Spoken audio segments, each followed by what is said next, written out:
कशा प्रकारची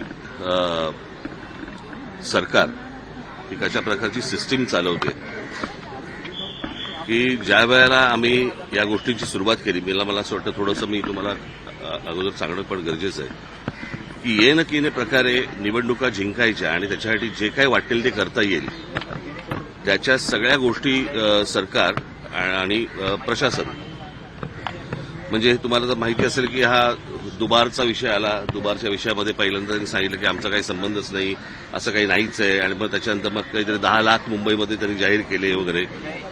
मग त्या दुबारनंतर विषय आला की व्हीव्हीपॅटचा की यावेळेला आम्ही व्हीव्हीपॅट वापरणारच नाही. त्याच्यामुळे आता आम्हाला कळतच नाही की दाबलेलं बटन कळलं का हे बरोबर त्या चिन्हावरती गेलंय की नाही ते दाखवायला काही मार्ग नाही. ते दाखवायला काही मार्ग नाही. आणि मग ते सगळं झालं.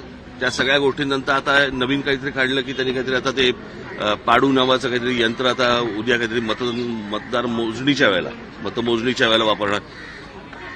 म्हणजे विरोधी पक्ष वगैरे या नावाची काही गोष्ट ठेवायचीच नाही. दुसऱ्या पक्षाने निवडणुका लढायच्याच नाहीत. सरकारने ठरवायचं की कशा प्रकारे निवडणुका जिंकायच्या. जे त्यांनी विधानसभेच्या वेळेला केलं ते आता हे सगळं करायचा प्रयत्न करतायत. होऊ देणार नाही तो भाग वेगळा. परंतु आता हे मशीन आणलंय. हे मशीन कोणत्याही राजकीय पक्षाला दाखवलेलं नाहीये. बरं हे मशीन आणल्यावरती त्याचं क्लॅरिफिकेशन त्याची स्पष्टता ही निवडणूक आयोगाने द्यायची. ते देत नाहीयेत. मागितल्यानंतर पत्र पाठवल्यानंतर पण ते देत नाहीयेत. आणि आज तर अजूनच वेगळं काहीतरी की बाबा आजपर्यंत ती इंक लावली जायची बरं का. आता काहीतरी नवीन पेन आणलंय आणि ते पेनमध्ये इतक्या तक्रारी सगळ्या बाजूनी येत आहेत की तुम्ही बाहेर पडल्यावरती त्याला जर सॅनिटायझर लावलं तर ती शाई जाते. म्हणजे आता कालचं घ्या तुम्ही एक दिवस वाढवून दिला उमेदवारांना की तुम्ही मतदारांपर्यंत जाऊ शकता. आता हा असा कुठचाही नियम नाही जो कोणत्याही निवडणुकांमध्ये वापरला नाही. तो अचानक नवीन आणला.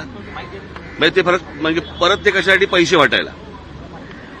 म्हणजे संपूर्ण प्रशासन हे सत्तेसाठी कामाला लागलेलं आहे. आम्ही आमच्या परीने जे काही करायचंय ते करतोच आहोत बरं का. परंतु ही काही चांगली लोकशाहीची लक्षणं नाहीत. या असल्या निवडणुका या देशामध्ये होणं आणि त्या असल्या फ्रॉड निवडणुकांमध्ये सत्तेवरती येणं याला काही सत्ता नाही म्हणत या सगळ्या गोष्टीला. माझं फक्त नागरिकांना आणि माझ्या सर्व शिवसैनिकांना महाराष्ट्र सैनिकांना मला फक्त एवढंच सांगणं सगळीकडे सतर्क राहा या सगळ्या याच्यामध्ये की कशा प्रकारे आता इथे छबिलीदासला कुठेतरी इथं एक दुबार सापडला त्याला आता पोलिसांनी पकडलंय. म्हणजे हे सगळ्या ठिकाणी सगळ्या गोष्टी सुरू असणार. सत्तेचा किती गैरवापर करायचा याला पण काही मर्यादा मला असं वाटतं असायला हव्यात.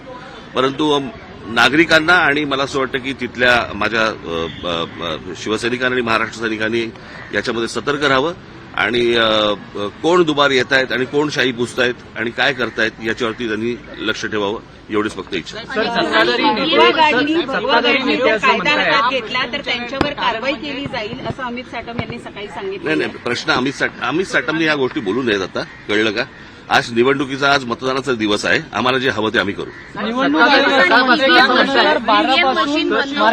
असं वाटतं मार्करचा आम्ही आजपर्यंत शाही लावली ना. तू काय लावलं मग तुझं बोर्ड बघणारच का निवडणूक आयोग.